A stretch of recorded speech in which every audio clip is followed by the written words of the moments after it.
Hello there, everybody, and welcome to this week's official EFL podcast. Another bumper edition coming your way. Co-host for this week's episode is a wonderful colleague of mine from Sky Sports. You prepare for everything. You can't prepare for football. If you like, you don't know what's going to happen. And the manager joins us from a side ploughing its way to the very summit of the Sky Bet Championship. We're enjoying the step up, but it certainly is one, and we're under no illusions about the challenges ahead, but we're really enjoying it at the moment.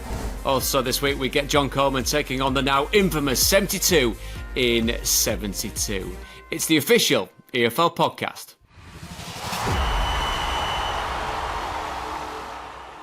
Okay then, our first guest this week on the official EFL podcast. I say guest, he's a co-host. He's going to help me later on talk to the Ipswich Town manager, KIERAN McKENNA. The Tractor Boys absolutely flying in the Championship. And this man is permanently flying with his commentary across the Sky Sports Network and across the world, if you're lucky enough to be able to tune in overseas. It is Gary Weaver. Gary, thank you so much for joining us. How are you, my friend? Prots, I'm okay. I'm just admiring your quiff as usual, which is outstanding today. Outstanding. I was going to say, mate, do you want me to do this in me normal Anfield Scouse accent or this is part of kind of pulling the curtain back on what makes great commentators. The different gears that they can go through and the different voices they can put on. Because as we've discussed before, when I first met you both pre and post game, I was thinking that I was talking to somebody completely different. But that is your big boy broadcasting voice. So anywhere in between is absolutely fine with me. Okay, let's do it. I was told at school I wouldn't do this job because of my accent, but 17-year-old people that come from poor areas where I'm from and talk like you won't make it. So some would say it's still not been a commentator yet, but I try my best. I think that's the best place to start. That motivational point that you just made, that if you put your mind to it, don't listen to the doubters and crack on. That's a wonderful place to start. Anyway, let's get stuck into the football, shall we? Enough of this badinage pre-kickoff. The weekend saw you down at Home Park, Plymouth Argyle. Tell me what Plymouth Argyle is like now it's back in the Championship as an entity, as a crowd, and what you saw firsthand for them against one of the favourites for a promotion in Southampton. Got to say, I always love going there. I know I say that about everywhere I go. Fantastic place to go, but there's even more of a buzz about the place now, as you'd imagine. I think they showed at the weekend they can mix it with the big boys, and that's the thing that Steven Schumacher wants his players to believe, that they can do it against the top-end teams. And we saw them give Southampton a run for the money, didn't we? At the weekend, could easily have caved when they went one down, hit back within 2 minutes, Ryan Hardy scoring. Obviously lost it late on.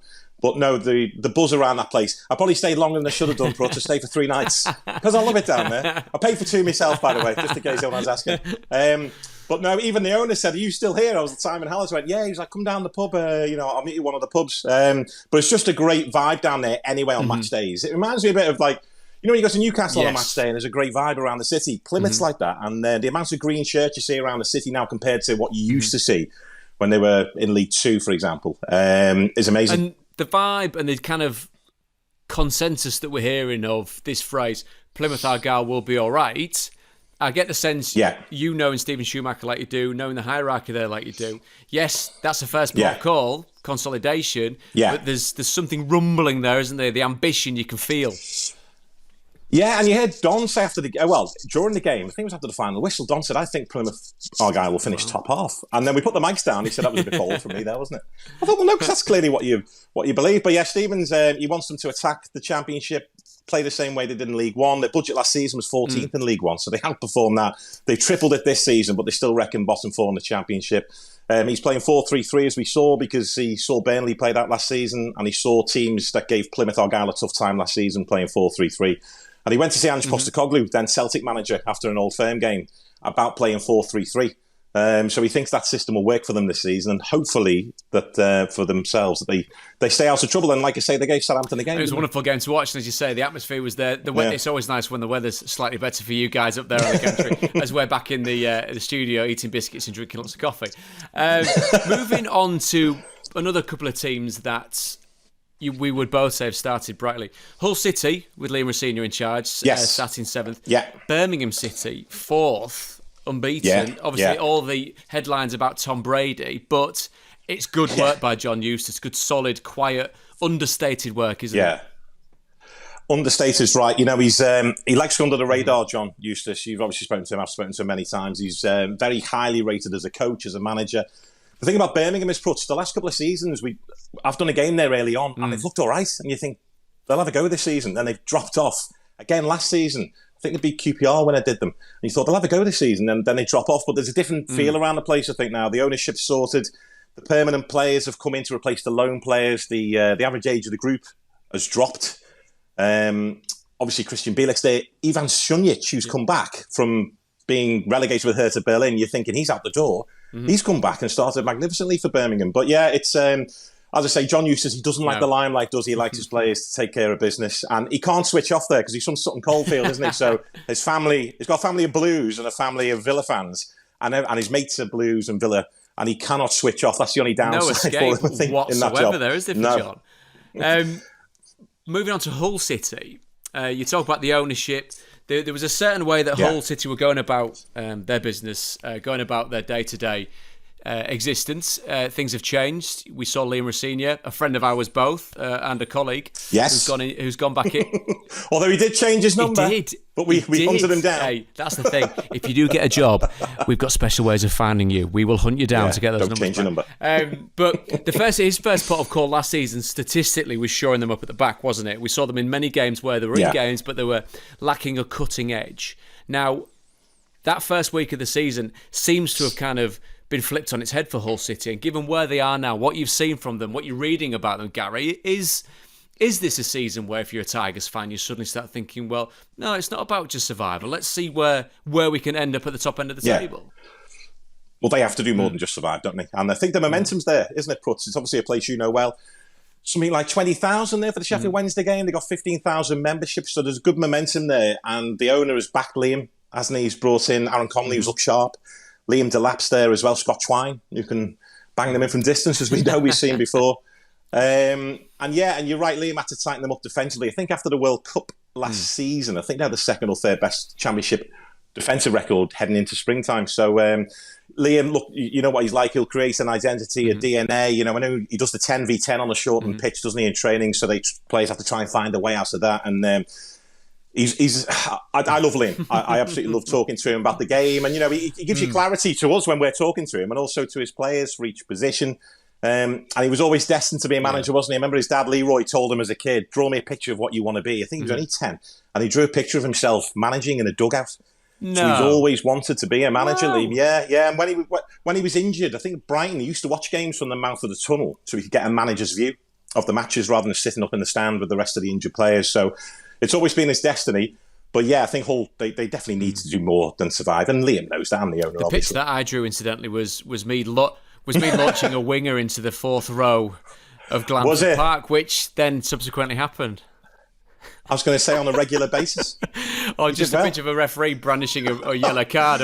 I didn't want to mention officials. I didn't want to. That was the first thought I had. Was it you and an assistant referee arguing? And we're now best of friends, myself and Alan Welling. Excellent. Speaking of best buddies, we're going to get KIERAN McKENNA on in just a short while on the podcast. But we'll save all of our Ipswich top of the table chat for them because, my word, they are flying. And talk about a team that's well backed. The Tractor Boys are there and loud and proud. We'll come to them in due course. League One is where we're going to head to next. And there's a real varsity feel to the top end, isn't there, given the fact of where Cambridge United find themselves and Oxford United find themselves. Cambridge, so far, they avoided relegation, of course, on the final day of last season. And under Mark Bonner, who, let's be honest, if you want someone that knows the place inside and out, the city, the different places of management within the structure of the football club, he's your absolute man. And Liam Manning, the job that he's doing at Oxford, in conjunction with Ed Waldron, the head of recruitment. Two teams that are synonymous, and apologies to both sets of fans here. The lazy take on it is they're synonymous for scholars and places of education. Go on. But right now in League One, two teams doing very well indeed. Let's start with Cambridge. Well, Liam Manning, I mean, if you think about his time at MK Dons, he left with a 50% win rate. It wasn't too bad, was it? Got them into third. Obviously, then they struggled and he left. And Oxford always wanted a clear identity. We saw that with Carl Robinson. And obviously, they've gone for Liam as well and his style of football. And the fact that some astute signings, I think, there. Mark Harris from Cardiff City. Scored 3 goals already this season. He's a good finisher, Mark Harris. I know there were a few in Cardiff who were a bit surprised that he went out, really. Stanley Mills, Danny's boy, who's, direct. Evertonian. Made his, made his full Football League debut. And they got, in Liam, they've got a manager that will back them, that will give the young players confidence. So I think with Oxford, obviously there's talk of a new stadium potentially in the pipeline as well. So there's a good feel around that place. And I think with Liam, mate, we'll probably say the same with Kieran later. You think they're new, and they are new to management, but they've had years and years of coaching. Of coaching. So he was doing academy coaching at Ipswich and West Ham and New York City, and then head coach at Lommel, so in the City group, Lommel in Belgium. So, he's getting his chance at Oxford, and I think he was probably, you could say he was unlucky to lose his job at MK Dons. I know it was a big decision from Pete Winkleman at the time, but yeah, he's flying with Oxford. And from Matt Bonner's point of view, what's I mean, it sounds a little bit redundant to say this. I mean, to say what's gone better. I mean, everything's gone fundamentally better, hasn't it, this season so far? Yeah. But he's not getting carried away, is he? He's not getting carried away. No, he never does he? Never does. But you probably look at the back end of last season. Somehow they survived. And they picked up right at the end of the season. I know they needed a few favours on the final day to stay up. And they've had the summer in between, but it's almost like they've carried on. They've kept that momentum. Bit more robust this season, I think. But yeah, it's almost like they've carried on from what they achieved last season. They've looked at last season and we don't want to go anywhere near that again. And they know they had to make a quick start this season to make sure they try and put a buffer between themselves and the relegation places so they don't get involved in that again. But it's early days, but they can't do much better than they've done so far. I suppose a nice buffer would be about 19 to 20 places. So that if they maintain that'd be wonderful. So kudos to both Liam and Mark. So far, so good this season. Another team that had it all to do, of course, coming into this campaign was a Wigan Athletic side with a points deduction. Now they've gone through the gears, and to get themselves back into the point-based black, if you will, with a comprehensive win against Bolton Wanderers 4-0 last time out. Very emphatic, done from the point of view of bringing the club together, the fan base together, a great way of doing it. And under Sean Maloney, that talismanic presence that we saw him go in, we wondered what we were going to get from Wigan Athletic with Sean at the helm. They've got themselves into a position where they can now only look forward. Is that the kind of case? Is that their mission now, Gary, to just keep looking forward one step ahead? Well, he won't get carried away either. Sean Maloney never does. He's had a few ups and downs in his managerial career, hasn't he already? I think he knew what was potentially coming when he took the job. They targeted 6 games this season, didn't they, to get the plus points, and they've done it in 4, so they're ahead of schedule. But yeah, I mean, now they've done that. If you think about it, that's already gone. Those points, that point deduction, it's gone already in the opening weeks, not even out of August. So we'll use that as a motivation to say, look, we've done this. They've won a big game, a big derby. Against Bolton, Charlie White scoring goals. So yeah, you can only think that the feeling around the place is positive, and he's that kind of character, Sean Maloney. Again, we talk about John Eustace, understated. Sean's the same, but he has a very clear idea of the way he wants to play, and the fact that they've already wiped out that points deduction can only be onwards positive. And upwards, hopefully, for the Latics. Right, League 2, Wrexham 5, Swindon Town 5. Has that game finished? I think they've just finished. Now, I've been very conscious on our wonderful little podcast that we do every week to not simplify League 2 as everybody talking about Wrexham and the others. And I was looking ahead of the game at the weekend thinking, it'll be absolutely fine, we'll get onto something before we get onto Wrexham, or maybe not even mention Wrexham. And then I looked at the scores at the end of the game, and it was 5-5. First off, Gary, in your position as a commentator, have you any experience on commentating on anything just as bonkers as that? 5-5. I remember Swindon Sheffield had a 5-5 in the playoffs, didn't he? But my good friend Daniel Mann, the boy man, he did that one. I did Newcastle 4, Arsenal 4 in the Premier League a few years ago when Arsenal were 4 up. Could have been 5 up, and then Newcastle, I mean, the late Czech Tiote slammed that goal in to make it 4-4. I remember, and this happens quite often, my co-com was Davy Proven, and if there's a gap, it's because we're looking at each other, mouthing stuff as if to say, oh my God. And then, of course, the big one last season was Sheffield Wednesday, Peterborough. Different kind of, obviously, game. Wednesday were 4 down from the first leg in the playoff semi-final, and then when Liam Palmer again scored that fourth to take it into extra time in the last minute, again, I looked at Don. I've got to stop doing it. I looked at Don and went, what? And I thought, hang on, who scored? Oh, Liam. Right. It's incredible because, I saw Stowley on your podcast last week, and he's absolutely right. You prepare for everything, but you can't prepare for football. If you like, you don't know what's going to happen. And those games will always stick in my memory. It was the Champions League one where I did on site in Dortmund, Borussia Dortmund against Malaga, where Dortmund scored 2 in the final minute to go through. And Jurgen Klopp was going absolutely, he couldn't believe it down below us, and the atmosphere was brilliant. But yeah, they will live with you, and you hope the right words come out. Very often they don't, but you try. But I think that's the wonderful thing, and forgive me, but being the host of this, I can blow as much smoke wherever I need to blow. And I think, as I've always said, because you were the very first commentator I had the pleasure of working with for Sky Sports. We did the game, didn't we? We did, and that'll be nearly 10 years ago now, which probably makes us both feel horrendously old. I sent you in presenting. You did. Get me off that gantry. It's way too cold. It's way too complicated. Get me sat in the nice. But what I'd like people to know, and when they're listening to this, and hopefully there's any budding commentators, especially doors that are opening left, right, and centre in the current broadcasting world, is you've got to maintain that passion for it, and that obviously comes to when you're talking. The skill, as you say, is knowing what to say, when to say it, and also we can hear it a mile off when it's premeditated.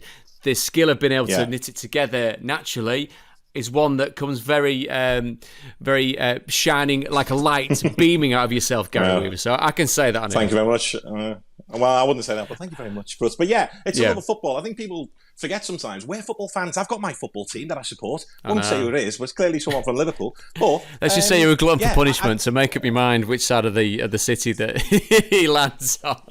Prescott Cables. Carry on. But that's like you say that, and speaking of that, about that passion and that love of football, we're talking about how good the Wrexham Swindon game is. Alas, it's also seen somebody off, hasn't it? I don't know whether it's a direct result of that, but Ben Foster has retired. I mean, it was a great story at the last season, wasn't it, for Ben? The penalty save against Notts County.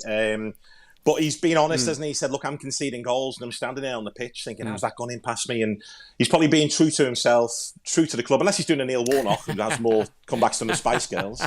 And he'll be back next week, Ben. I don't know. But, he's I suppose he's there thinking these goals are flying in. It's been a great story. I've had a great opportunity here.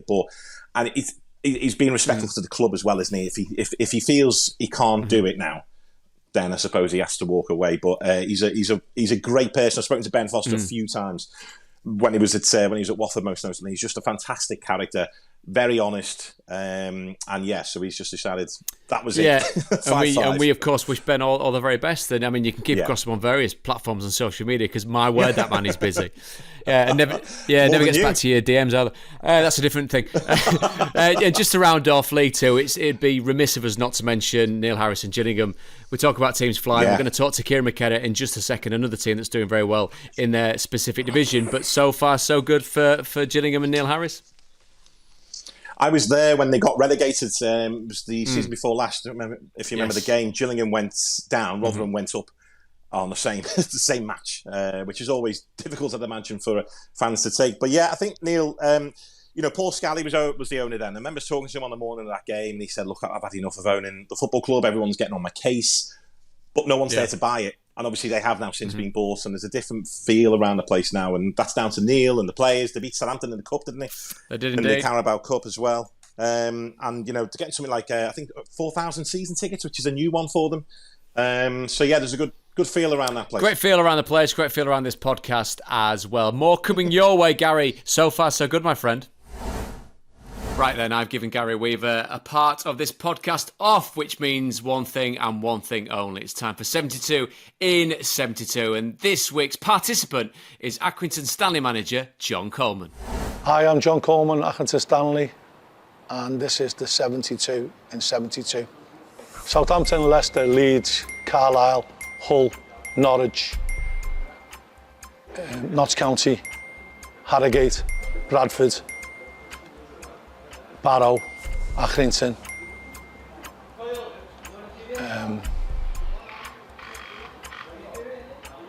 Notts County, Preston, West Brom, Huddersfield, Stevenage, Derby, Sunderland, Coventry, Salford, Stockport, Reading, Hartlepool, Crewe, Ipswich, Peterborough, Portsmouth, Plymouth,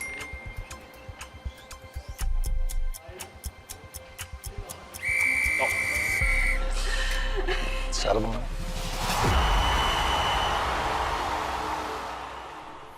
Right then, a very impressive score there from Mr. Coleman. That puts him top of the table. I'm just doing my maths here. Albeit in the early part of the season, John Coleman on top with a score of 26, just ahead of Mark Albrighton with 24. Last week, Gary Rowett scored 18, and bringing up the rear from week one, it's Stuart Dallas with 17. Anyway, Gary Weaver, I've bored you enough with that. That's me getting people up to date with 72 in 72. But I tell you what we've got now. It's an absolute treat to welcome this guest along. I had the pleasure of speaking to him last season at length down at the training ground in Suffolk. They've since gone on to do very, very good things in getting promoted into the Championship and settling back very well indeed. It's Ipswich Town boss KIERAN McKENNA, the league leaders, going very well indeed. KIERAN, how are you, my friend? I'm very good, thank you. Thanks for having me on. It's a pleasure to have you on. And a very straightforward take on Ipswich Town so far this season is so far so good, mate. Yeah, if only it was as simple and straightforward as that sounds. We've of course happy with the start we've had to get 3 wins and to win in the cup. Of course, we certainly would have took that, but I think the reality is, we felt the size of the step up. The games have all been really challenging. We're learning a lot each day. We're learning a lot each game, and we're enjoying the step up. But it certainly is one, and we're under no illusions about the challenges ahead. But we're really enjoying it at the moment. KIERAN, I was commentating on Plymouth Argyle against Southampton at the weekend. Spoke to Stephen Schumacher and said, have you found anything that you've had to play any differently so far? Do you need to play any differently with the step up? How have you found it so far? Are you still trying to play the same way as you did to get out of League One, or have you had to change things slightly in the opening weeks? No, look, we're still trying to keep the same intent as what we had. We want to be really brave on and off the ball. We want to build our way of bravery with the ball and build through the pitch and turn that into really exciting attacking football. And we want to press high and try and win the ball back as fast as possible. But we've had moments of each game where we've certainly done that really well. I think the Stoke game at home, we done that for the large majority of the game. But also the reality of the division and the step up for our players is that we're not going to be the dominant team for every moment of every game, and that's something that we were well aware of. We worked pre-season on the different phases and how we'd have to defend compact at times, and when we have to defend deep, how we can still be aggressive, how we can still get pressure on the ball, and how we can have a big counter-attacking threat. So our intent is as it was last season, to be the dominant team, and I think we will be more dominant stylistically as time goes on in this division. But certainly in the first 3 games, there's certainly been periods where we've had to show different elements to our games, not just from a tactical point of view, but also from a mental point of view, knowing that we're not always going to feel like the dominant team in games, and we have to control the game without the ball at times, and we can also do that very well and show that we can be a good counter-attacking team in moments. And I think it's a much more rounded challenge for us than last year, where a lot of the games was us trying to break down the opponent, and that's a challenge that the players are enjoying and I'm enjoying. Trying to find different ways to perform every week, to maintain our style, but also to, most importantly, try and pick up points. It sounds, KIERAN, when you do talk about that, and as I said, I've had the pleasure of coming down and bugging the life out of you for a couple of hours down at the training ground. Yeah. The fascination and the I've mentioned it to Gary earlier on the podcast about the passion you have for what you do.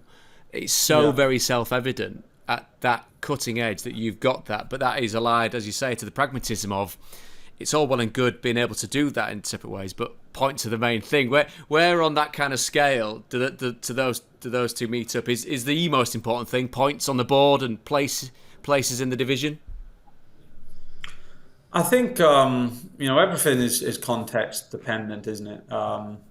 Probably it's important to say first and foremost, anything we do in terms of playing style is always going to be what I think is the most productive way to win games. So we try and play bravely with and without the ball because that's our best way to win games.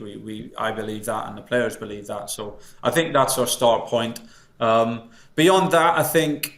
Yeah, it probably depends where you are in the division. Of course, last season, there's we really wanted to get promoted. There's certainly not an expectation, but there's that's a clear goal, and I think we had the capability to go and do it. So, the absolute overriding priority, of course, is trying to pick up every point that you can. Of course, that's the same this year, but also we know that there's at the moment bigger squads and teams and players reputationally in the division than what we have, and we want to fight for as many points as we can. We're not ruling anything out. We'll try and win every game and see where it gets us, but on top of that, it's really important for us to build on our playing style, and I think for us to be successful as a club going forward, for us to ultimately get back to Premier League football someday, we believe that our playing style is going to be a big part of that. One, in terms of winning games, but also in terms of developing and improving our players, also in terms of recruiting and bringing better players to the football club. Having a positive playing style will be a big part of that. So we're going to try and win every game, but also I think there's a medium and longer term piece of continuing to build our playing style in this division. We think that will be a big part of hopefully what can help us get to the Premier League. Sorry, Guy, I'm just gonna get people up to speed, right? So if you're watching this podcast or listen to it, there are two distinct differences, of course. One you can see with your eyes, the other one you can hear. What Kieran's doing so well is ignoring Gary Weaver putting his little finger up to say, "Can I ask a question next, please?" Can I ask a question, Mr. McKenna? So Kieran, well done for blanking that so far. I know it's very, very disconcerting, but funny enough, Gary Weaver's got a question for you. I was going to scream. No, Kieran, I was just going to ask you again. I'm going back to who I spoke to last week, which was Russell Martin, the Southampton manager, and he's of the opinion, Russell, that he obviously wants to play out from the back. So do you. I know you're not exactly the same in terms of your styles, but he thinks that sometimes he can come in for some unfair criticism when it doesn't work properly, and it gets pounced upon, and mistakes can happen doing that. I know you didn't concede the goal, by the way, from playing out from the back in terms of making a mistake last season. But do you understand where Russell's coming from? And have you had to convince even players at times that this is the way we want to play, and it works? Yeah, there is of course a bit of convincing. I think that's part of the job of the manager. You need to convince, players, supporters, people in and around the club that the way that you're going to go and play is a way that's going to help the club be successful. I think players is possibly the easiest of those categories. I think more and more so now, modern players are so. Not educated is the wrong word, but interested tactically and in the philosophy of how the team will play and what will be expected of them in every phase and every moment on and off the ball, and the success of big teams of course filters down, and they watch football and they see how teams, the most successful teams in England have played in recent years, and they want to be part of a team that plays like that. They want to develop themselves in that type of team. So I think from, as a manager, convincing players to play in a positive style is one of the easiest challenges, to be honest. I think they enjoy it more. They feel that they develop better in that type of system, and they get a chance to showcase their talents more. I think, of course, supporters and other stakeholders, you have to educate at times and try and communicate well why you're doing certain things, and we've done that and tried to do that over the last 18 months, and try and do that every week, to be honest. Speak to the supporters about things tactically and why certain things happened, why we thought things happened, and why we're doing certain things. So that's part of the process. And of course results help. when you win in that style, it's a lot easier to get the buy-in. And I think the supporters at the moment, and from the start really, have been really, really good. But I think the more that you win and the more that they see the fruits of the labour, then the more that they get behind it. And as you say, it's certainly a lot easier when a team does concede a goal or does, concede a big chance from, building from the back, for example. Whereas the chances of the goals that you concede from maybe not playing bravely and from giving the ball away cheaply or kicking the ball back to the opponent or from going longer and losing the second ball and then they break through the pitch and score, that isn't so obvious. The goal that you can see maybe from building up is really obvious, and it's easy for anyone to watch the highlight show and say that was the problem. But again, I think that's why everyone's an expert though, Kieran, aren't they? Come on. Exactly. You guys on TV showing the highlights. Whoa. We only do it in its entirety. Highlights are nothing to do with me. Exactly. I've not seen a nice bounce pass out from the back make the highlight reel yet. It will now. More passages of play in the highlights as well. I could just imagine Weaver's next commentary when it's Ipswich. Can we just get that on a super slow-mo, please? Bouncing out. And I tell you what, it does make me think about that when we talk about the coverage. I mean, the Ipswich-Norwich game, I mean, they're always cracking games. We've got that one back. We covered Norwich at the weekend. They were very impressive against Millwall at home. Mm-hmm. So I think... Just to pick Gary's brain here for just a quick second here. I mean, stylistically, that's an absolute mouthwaterer of a fixture, isn't it? These two going up against each other. I've done a few of them, and obviously, when you're not from there, I'm from Liverpool, but you obviously do your research, you speak to people around it, and when you go to that game for the first time, I think my first one was at Portman Road. It's unbelievable. I mean, Portman Road anyway, obviously, Kieran, you've seen when it's packed and the stands are so close to the pitch and, when you come out the train station in Ipswich, it's rising up in front of you. It's a wonderful place to go anyway. But when it's Ipswich Norwich, as I say, outsiders who aren't aware, as soon as you step into the stadium on that day, you know exactly what it's about. Yeah, I can't wait to see it. I can't wait to see it. And people don't take too long to remind you of it. And etched in the memory at the moment, it should be a great fixture. Going along that, being reminded, it's part of being an Ipswich Town manager that we've discussed before, Kieran, about history, heritage, tradition, big names that have wandered the same corridors, akin possibly, and it's not a straight line obviously when you compare football clubs, but Steve Cooper going in at Nottingham Forest and saying, yeah, I don't mind it, I understand where it comes from, I understand what it's built on, and I'll embrace that. You seem to have gone kind of down the same route, and you've always appeared to me to be comfortable enough in how you do your job to know that Ipswich is big because of other people, but your responsibility is to make it big again and to step forward into that and embrace it. Yeah, I think certainly. Look, we were getting 30,000 attendances almost in League One. And it's very clear to say that isn't because of me or because of what the players do at the moment. The reason why there's so many people who have a passion and a love for the club is because of the history of the club and the achievements that have gone on before, and then that passes down from the generation, and you get a new generation who love the club because their parents loved the club and educated them about the great teams that came before us. So you have to embrace it. Certainly I almost think it's the case of why would you not, to have that fantastic history, to have in my position to be following behind some of the best managers the country has ever seen. That should be something that makes us proud. We know that we have to build on that history and build our own history, but it's something that we try and relate to as much as we can, and to give the supporters a promotion party and them scenes that Ipswich hadn't seen for 20 plus years was great, and it's something that we refer to a lot with the players, and I think they really enjoy taking up that mantle of being trying to be a team that now gives the the new generation of Ipswich supporters some memories to enjoy and some things to celebrate, like their parents or the people who introduced them to the club like they had before us. And I think the other thing as well is it's such a nice area to live that you have so many of the ex-players in.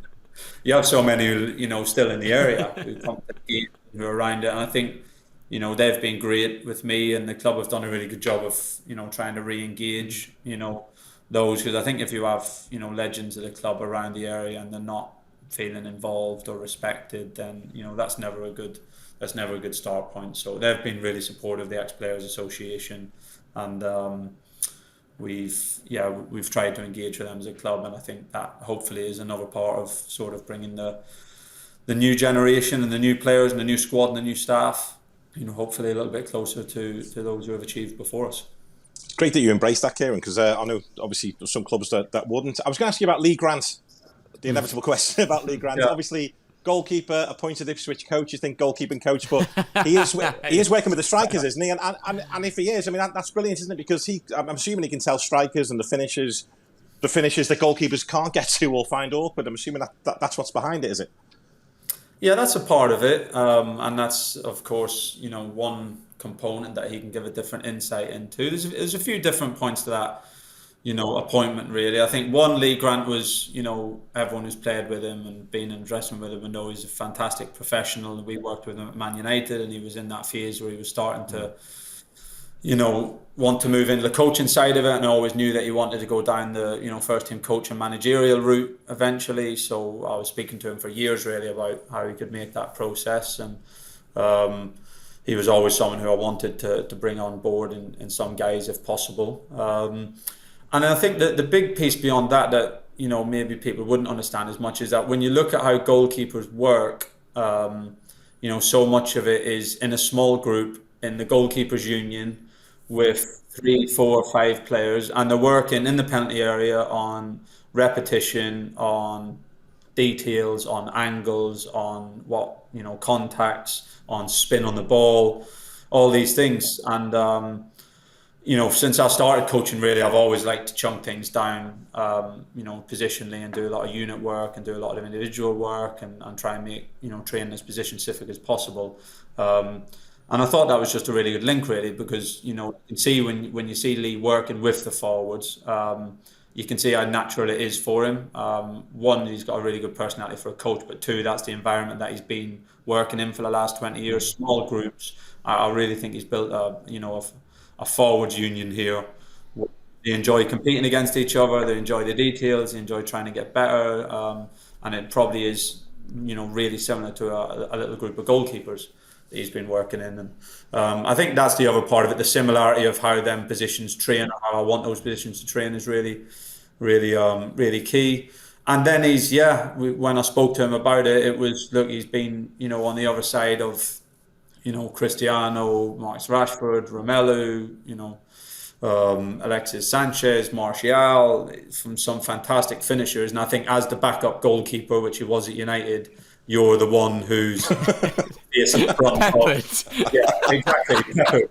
Absolutely peppered for 30 minutes every day with, Bruno's hitting free kicks and working, and he's been right in and amongst that, which to me then is a lot more specific than, because you've been a goalkeeper, go and take the defenders because they're beside you. So much of certainly his later career has been around some of the world's best forwards. So there was some logic in it. That's brilliant. I like it. He's done great. As I have to say, all my coaches have been fantastic, and we do an incredible, I think, amount of individual work, of unit work, of feedback, and trying to get the players better. And Lee and Martin, Charlie and Rennie have been a massive part of that, and I think the players would be the first to testament their work and how it's helped them all individually push on. If I can just draw a broadcasting analogy for you, Kieran. I mean, commentators are like goalkeepers. I mean, do I need to explain more there, or do you know exactly what I mean? They're all of their own. Not that bad, Kieran. Yeah, a little bit different. Yeah, we sit in the room on our own. That's such a nice way to put. That's why you're such a good leader of men. Very diplomatic. Yeah. They're just a little bit different, and they're absolutely right. Kieran, you've given us more of the presenters. I was going to say, hang on a minute. Pull it all together. They're the prima donnas at the top that holiday in places like I am right now, which we're not going to go into. Chaps, this has been a pleasure. I mean, Kieran, thank you so much for your time. I've used this term so many times over the course of the podcast this week. Is so far so good, and Ipswich have been a wonderful addition back into the Championship, and we wish you all the very best between now and the end of the season. No, thank you very much. Thanks. It's a pleasure. Cheers, Kieran. And Good luck. Gary, before you go, again, Go not on. only my colleague, my co-host this time around, it's nothing. I'm just saying, isn't it a pleasure that we get the privilege of speaking to people like Kieran, brilliant. proper football people doing a Love it. wonderful job. Insight. Yeah, fantastic insight. And Kieran, good luck for the season, buddy. Hopefully we'll catch up with you soon. Thanks, Gary. A fascinating insight there into the minds of both managers and commentators. I'm sure you will agree. A big thank you for this week's episode. The people joining me, of course, were KIERAN McKENNA, John Coleman and Gary Weaver. That's about it for this week. A big thank you to everybody for listening. As always, if you've enjoyed it, then please do give us a 5-star rating. Press the follow button and share on all of your socials if you'd like to get in touch. And please do, we read them all. The address is podcast@efl.com. That's podcast@efl.com. My name is David Prutton, and I'll see you same time next week for another episode of the official EFL podcast. Bye for now.